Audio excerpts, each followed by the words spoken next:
이태원 참사로 인한 정신적인 고통은 유가족과 부상자는 물론이고 당시 참사 현장에 있었던 사람들도 모두 겪고 있습니다. 전문가들은 심리 회복은 1, 2년에 걸쳐서 이루어져야 하며 특히 초기 석 달이 중요하다면서 적극적인 치료를 강조합니다. 김평정 기자입니다.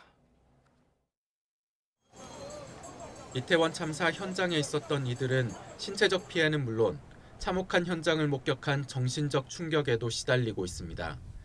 이번 참사에서 생존한 A씨가 외상 후 스트레스 장애 고위험 환자로 분류된 뒤 치료 과정을 온라인에 올린 글에서도 이런 고통을 충분히 알 수 있습니다.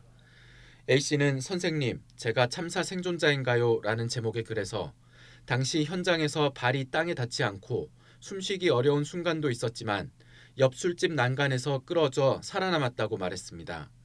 그런데 그 뒤에 이제 그럼 술 먹고 놀 수 있는 건가? 라고 생각했기 때문에 참사 생존자로 분류되는 건 아닌 것 같다고 자책했습니다. 아무래도 가지 말았어야 했다는 생각도 든다고 털어놨습니다. 이에 대해 치료를 담당한 선생님은 가지 말았어야 하는 게 아니라 어디를 가도 안전하게 돌아갈 수 있게 지켜주는 것이 맞다며 놀다가 참사를 당한 게 아니라 살다가 참사를 당한 것이라 말해줬다고 적었습니다. 전문가들은 피해자를 비난하거나 혐오하는 일부의 반응이 이들의 회복을 가로막는 2차 가해라고 거듭 강조합니다.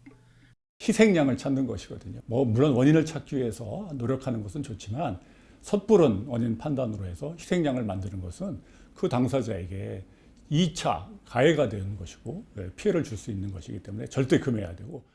국립정신건강센터가 재난 피해자 1,300여 명을 조사한 연구를 보면 재난 3개월 전에는 없었던 정신질환이 재난 이후 발병한 경우가 11%나 됐습니다.